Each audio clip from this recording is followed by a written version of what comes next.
If anyone were to do a simple Google image search of punk rock, they would find a combination of spiked hair, skinheads, swastikas, and images of violence. Violence has a very deep connection with the punk rock, and evidence of this can be found in punk rock history, the film The Green Room, and Adura Keeb's essay of surviving punk rock. Punk rock is a scene that is not very accepting of people that don't fit in with the stereotypical crowd. Normally, punk rock shows are filled with white men pushing each other around in the pits. People like women, blacks, and non-straights tend to be seen as people who don't belong in this scene. It's very typical for violence to take place at the punk rock shows.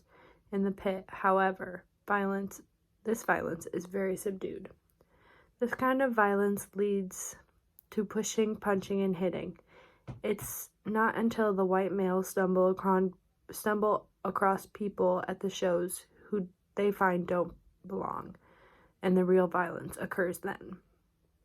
Typically, the kind of violence that is inflicted on the outsiders is to be severely beaten. However, some of them can go as far as stabbing, shooting, and killing the outsider. While many will say that the outsiders are welcome and safe as long as they stay out of the pit and watch from the sidelines, the insiders of punk rock will resort to all kinds of violence that keep unwanted people out of their scene. This can be seen when Adura Keeb reflects on the black boy that is trampled in the pit, and when the members of the band in the film The Green Room are attacked and held hostage when they stumble upon a dead body in the dressing room. The line between pretend and fake violence is a very thin one. It's a very thin one in the punk rock scene. We see pretend violence in the pit at the shows, where the audience pushes each other around and throws the occasional punch. The real violence is when the in-crowd feels that the outsiders have invaded their scene. Adura Keeb argues it is a luxury to romanticize blood, especially your own. It is a luxury to be able to fetishize violence, especially the violence that you inflict upon others. To use it as a bond, or to call it a church, or to build an identity around it, while knowing that everyone you send home bloody will not come back for revenge. In other words, Adura Keeb is saying that violence that happens in the pit is to unite everyone, and not to cause real issues or to harm someone. It's almost like pretend violence. This line between fake and real violence is played with quite a bit in The Green Room. In the first line that can be seen in the film is when it shows the violent dancing and pushing in the pit as the band plays. Shortly after, the band happens upon a girl stabbed to death in the dressing room. You see, when the band played their set and witnessed the fake violence that created a connection to the band and the audience, the men in the dressing room were waiting for a cue song to stab the girl in the head and kill her. It's almost like the switch between fake and real violence can happen in a blink of an eye. The next time this line can be seen in the film is when Pat tries to connect his experience with paintballing against a bunch of Marines to the group's plan of escape, only to be reminded by Amber that the bullets and death they face are real, unlike the paintballs he saw on the field. Although the violence that is seen being portrayed in the film is sometimes an over-exaggeration of what could actually happen if an outsider is seen in the punk rock scene, it highlights how dangerous being one of these outsiders is. In fact, the fact of the matter is that blacks, women, and the queer community are not accepted in these punk rock scenes. And they could be a real danger if they put themselves in that situation. Taking a look into people who have been in the punk rock scene for several years will attest to the violence that has been inflicted on these outsiders. According to Darian Kavanaugh from The Medium, the skinheads targeted random metalheads for no reason, just picked one or two of them out of the crowd, isolated them, and ganged up on them.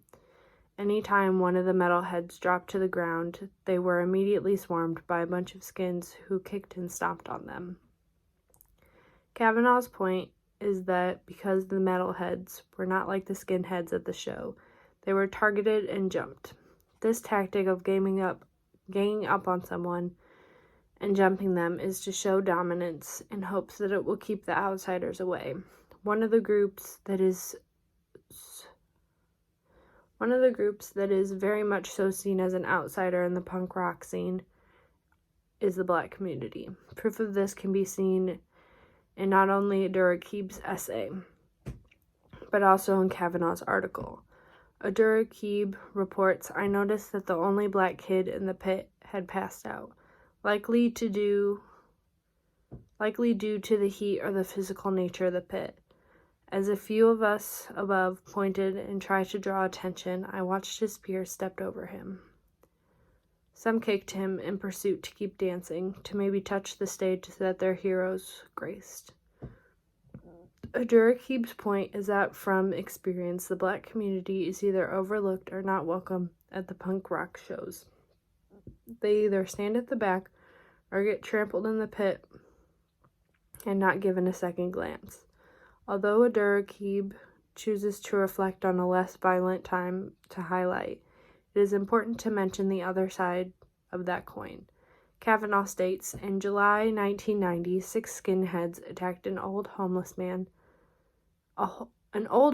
Black man who wandered into a Judge show at the Star Club in a city during Bring It Down tour." Kavanaugh's point is that the neo-Nazi skinheads he came across were looking for a reason to jump Black men in these shows. After all, the man did just wander in. The point is that he was targeted for not only the fact that he clearly did not belong, but also because he was Black. Here, many skeptics would say that people who are considered outsiders to the punk scene will stay safe as long as they stay out of the pits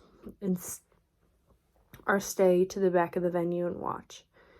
To this, I have to say that violence against outsiders does not have to take place in the venues of shows. According to Kavanaugh, by then we pretty much fought Nazi skinheads on sight. Charlie had seen Nazis walking down the street, so he ran up and hit him.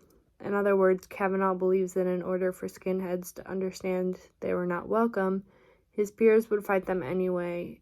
His peers would fight them anytime and anywhere. It was no longer enough to teach them a lesson at the shows. They felt the need that they needed to show them that they didn't belong anywhere. There have been many instances of people being targeted after a show, and some of these die-hard punk fans carry this white man only mentality with them into the real world. It is this mentality that led to white supremacy, neo-Nazism, and other radical groups. The point is that these people consider outsiders to the punk scene are not welcome and not safe anywhere near this setting. These outsiders, Blacks, women's, and the queer community need their own scene where they can not only escape, but also be safe doing so.